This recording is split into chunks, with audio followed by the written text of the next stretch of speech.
Hey y'all, it's me, Curly K Glam, and I am here today to bring you a review. Sorry y'all, it's been about a week since I dropped a review, but child, things came up, okay? So, we are reviewing, this is the rewatch. We are continuing the rewatch. All American is still currently in the top 6, so we need to get her down about 3 notches to about 2 or 3, or matter of fact 1 actually. But yeah, this is the rewatch, season 2, episode 8, Rock the Boat.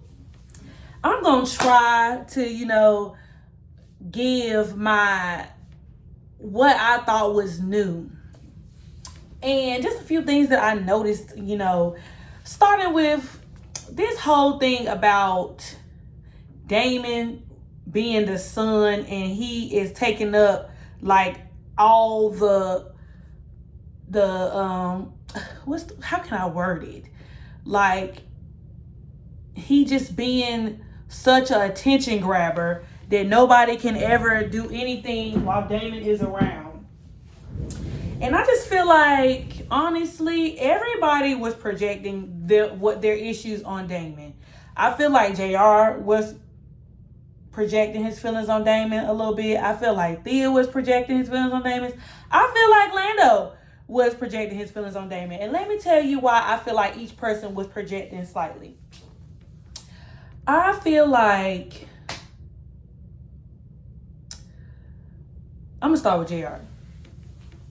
I feel like JR saying that was because, I'm not gonna say it was out of jealousy, but I do feel like JR was saying that because of how much attention was caused when finding out that Damon was his biological brother. I feel like that all stemmed from that. I feel like, along with the divorce, JR finding out Damon was his brother was just, the cherry on top of the sundae. I feel like instead of JR initially viewing it as like, oh my God, I gained a brother. Oh my God. Like, I don't have no other siblings. I'm the only child. Like, I'm excited. He felt like it was something else. Damon was something else that his parents were fighting over. And just because, like, Damon caused, I feel like JR kind of blamed Damon for being the cause of why his parents split up. In addition to JR being sick, of course, but the affair that happened between JR's mom and Damon's adoptive father, and JR and Damon being, of course, the product of it, even though he wasn't. He was actually the product of Jesse, Big JR, and Celine. Like, I feel like JR kind of held that against Damon a little bit, and that wasn't necessarily fair. And then, I guess maybe, for lack of better words, add insult to injury, the KEK brothers being interested in Damon, Damon being the star baseball player that's putting Brinson on the map. It was one thing when Damon was a star baseball player and putting Brinson on the map, and that was just JR teammate. Then when Damon was the star of the Brinson baseball team, and then Damon became JR teammate and his brother, and then possibly his frat brother, it became too much. So I feel like those are the reasons why, Damon was viewed the way JR viewed him. With Thea, I feel like Thea was projecting because Thea was used to all of the limelight being on her. And I'm not saying that all the limelight became on Damon because they was together, but I felt like because his star was still shining and hers wasn't, she felt like Damon was a distraction. But as long as she was excelling, Damon wasn't a distraction. And I feel like that's not fair. And so then, I'm not going to say that she was selfish in the way she felt by dumping Damon, because I felt like everything she said was valid. But I do feel like it was projection. Because I felt like she wasn't where she wanted to be at the time. She was trying to recuperate, even though Damon was a constant, like, source of comfort for her, and he was there for her throughout her process of therapy and everything. I just felt like her saying that Damon was a distraction was the easy way out. Just to put it plainly.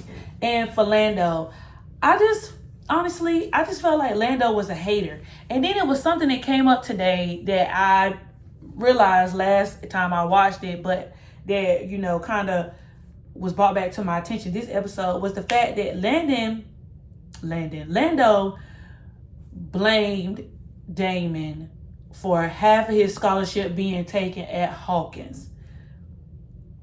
So I felt like even though Lando initially wanted to go to Princeton, he basically was being revengeful towards Damon. So since Coach Shaw took half his scholarship to provide the money for Damon to come to Hawkins, he decided to leave Hawkins and go to Princeton, thinking he was going to give them a taste of their own medicine because he was at Princeton.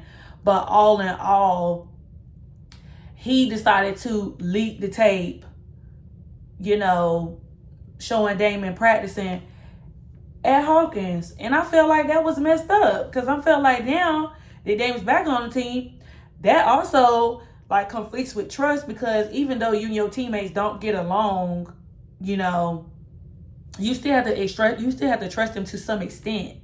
And so I felt like that kind of messed up the camaraderie on the team. Was Damon leaving Princeton for selfish reasons? Absolutely, because I felt like that was impulsive. But at the same time, I felt like what Lando was doing was somewhat impulsive. And he was like, and that's the only way I was able to play. I was just like, tell us the tea, girl. Like, you just out here just being malicious. And then to try to throw Simone under the bus. Well, Lando didn't throw Simone under the bus, but he kind of like tried to use Simone as a scapegoat to make Damon feel even worse, because at this time, it's dawning on Lando that something is going on between Damon and Simone. So that leads me to segue into my next thing that I noticed. One thing that I noticed at the party was that when Simone first got to the party, she first interacted with Lando at the party. And so of course Lando, in typical fashion, like, because they're basically building a routine with each other, is that if something's going on, they provide each other comfort. And so Lando could clearly see that something was wrong with Simone, but at the time Simone did not open up to Lando about it because she didn't feel comfortable talking to him about it. So she let it go. Well, she didn't let it go. She left Lando. And so while she's walking through the party, she sees Damon dancing with another girl. And so at the time, of course, she doesn't know that Damon and Thea are now broken up. But she goes to try to interfere with Damon for whatever Damon is doing, because she feels like Damon is about to make a decision he's going to regret. So then she proceeds to tell Damon everything that happened. Her and Damon are having a conversation. Damon comforts her, and then Lando sees it from a distance. That's where the jealousy intensified. That's where the jealousy intensified, because I'm like, wow, I did not notice that Simone picked Damon in who she wanted to go and talk to versus talking to Lando. I'm like, wow. So that's what we doing, Simone? Not that I'm mad at it. I'm not mad at it at all, because I felt like, girl, whatever. I was kind of team Damone anyway, because that's just the way the story was going. But at the same time, you can see like Lando was giving them the look from across the room. I'm just like, hey, Lando, don't hate. Why are you hating from the outside of the club when you can't even get in? I'm just playing. But yeah. Also, one thing that I kind of just brushed to the side was the fact that Keisha did end up apologizing to Nate this episode for not being there when Nate broke up with Nico, because everybody was into themselves and doing their own thing, and they had just not been, I'm not gonna say they weren't good friends, but sometimes you just fall by the wayside with your friends sometimes because you just get swept up in the wave of life. And so it took for all of them to have their own, for everybody's life to pretty much fall apart at that moment, for them to all have a gathering, to come to Jesus, a heart-to-heart session. And also, this episode was the dawning of Nate wanting to run against Nico for SGA president, because Nico is trash. Nico looking at Nate, I don't know if Nico was looking at Nate or someone in the audience, but let's just say they was both sitting in that same area, so whatever, it is what it is. The fact that Nico looked at them and then he proceeded to was guilty. I'm like, Nico, don't play with it, don't play with it, don't play with it. Come on, baby, don't play with it. Don't do that.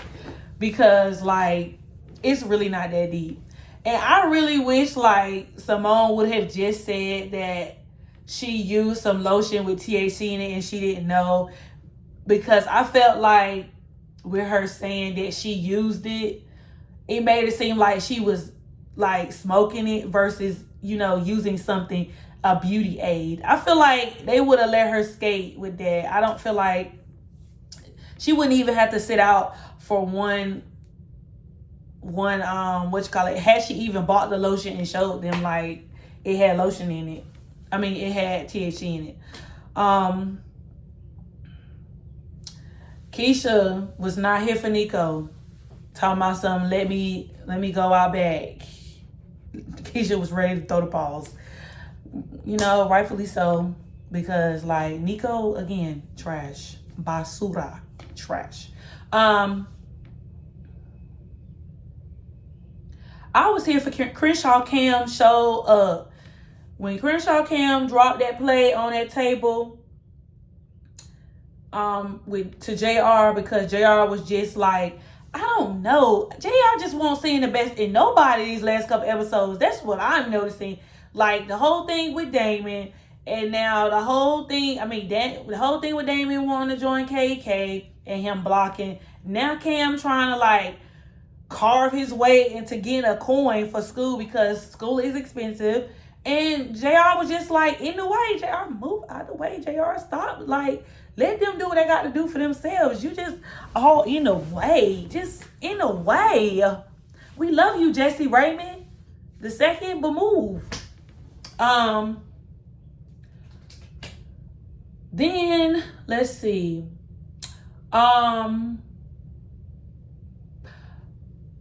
Keisha talking to Auntie, and then Auntie talking to Dr. Pace. I do feel like this. I do know that in later episodes, Keisha did go back to Auntie because she felt like Auntie could betray her trust talking to Dr. Pace. But now that I'm seeing it again during REWATCH, I just don't feel like Auntie was wrong in confronting Dr. Pace, because it's no telling if Dr. Pace was that hard on her students to drive them, because Keisha was having a panic attack. I do not feel like Auntie overstepped, because in situations like that where people are legit in school and trying to they overextend themselves and drive themselves insane, literally, because of the fear of failure. She even questioned herself a couple times, even came up in an episode where she was just I'm afraid that I'm not good enough. And that's literally driving her to the point where she was having a panic attack. And she's overexerting herself. She's causing herself exhaustion. And so I felt like it was up to Auntie to say something. And let me say this. That's something that's a lot of the millennials are dealing with, especially college, moving from college into the real world. We understand that there was a system put in place, and we understand that a lot of people had to do a lot of things to make do and to have a successful life based on the system that was at hand. And I feel like for some reason, when it comes down to Black people, I'm not saying that everything is going to come easy, because it's not. That's just not the way life is set up. So let me just preface that by saying that, like, some things in this life you are going to have to work hard for. It just is what it is. But at the same time, in the case of Dr. Pace, it's just sometimes people of another generation always feel like younger people don't know how to work hard or go for things they need, because they feel like they soft, or they feel like they can't withstand. Or I'm just like, when you was going through it, you felt the same way. So I don't know why you feel like, I don't know why people of the older generation always feel like generation under them got to jump through the same hoops. Them toxic hoops was toxic when you was jumping through them. So what make you think you're not gonna have a little bit of rebellion when it's time for somebody else to jump? No, because it's not right. And it's not right on a person's psyche. Like, it's just not. And so, like I said, I believe you do have to work hard for some things. But like, when it comes down to, like, especially sometimes I feel like Black people are, I know like the way things are in the world, but sometimes I feel like Black people are too hard on Black people.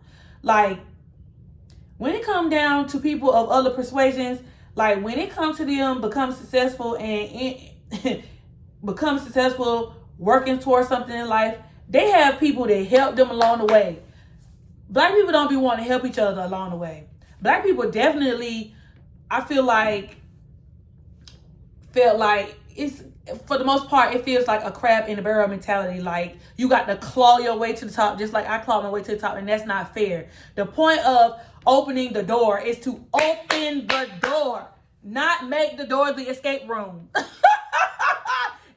It's not giving. Like, it's not giving. The point is to open the door. Stand here with the door open, okay?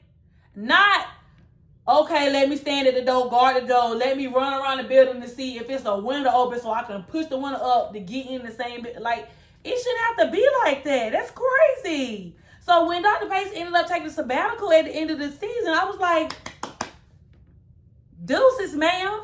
Because, like, you're in the way. Like, she has a goal, she has a dream. And Keisha obviously did not have an issue with working hard.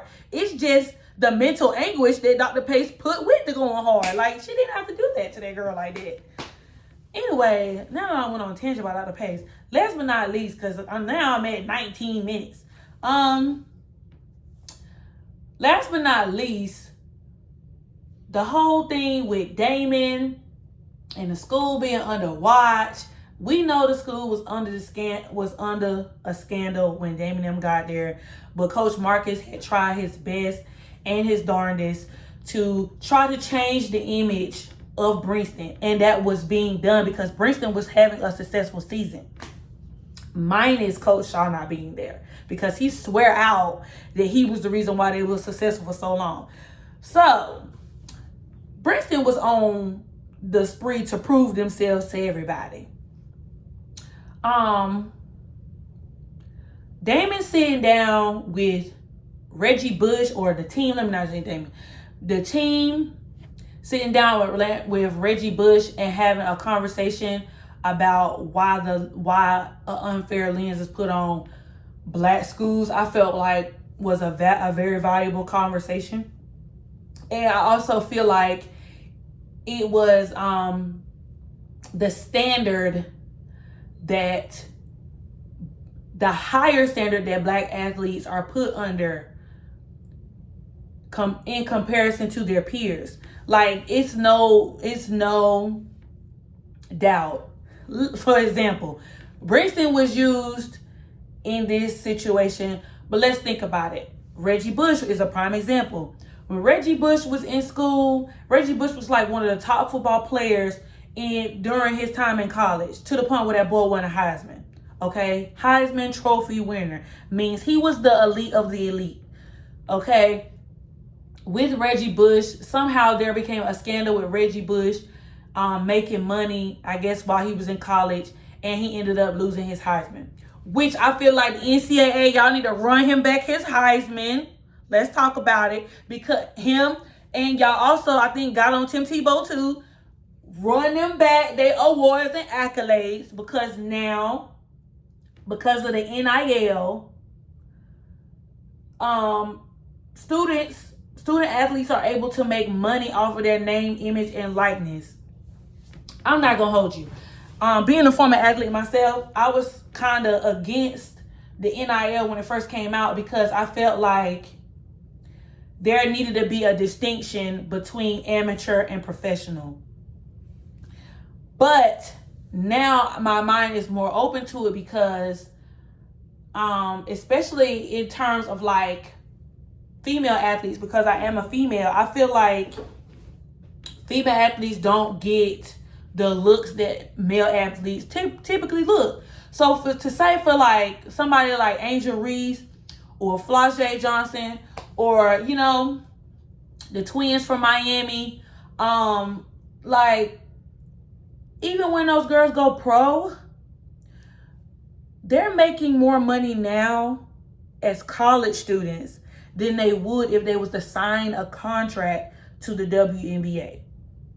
So I feel like that conversation was very valid to have. Another example, the whole thing with Angel Reese and Caitlin Clark, with them two doing like this during the games, talking junk. Women's basketball is very fundamental, and it's very competitive, and it's very physical. And I feel like in some aspects it may be more intense of a game than men's basketball. But I said all that to say this, like, the way Angel was treated and the names that girl got called as a young woman in her early 20s by grown people. And then, like, for Caitlin, they just gave her all this. They gassed that girl up. And I'm glad that Caitlin ended up coming out, you know, speaking her piece and defending Angel. But, like, it's just the fact, it goes back to what Damon and was having a conversation about, like, black athletes are held at a different standard, and that some of them narratives need to be broken. Period. And I think that's all I had for this episode. I'm not going to hold you. I will continue doing the rewatch, so stay tuned for more episodes to come. This is episode 8. We got 7 more episodes to go before the season finale. And leave me a comment down below. What did you notice in this episode? And I'll be back with more videos. Deuces.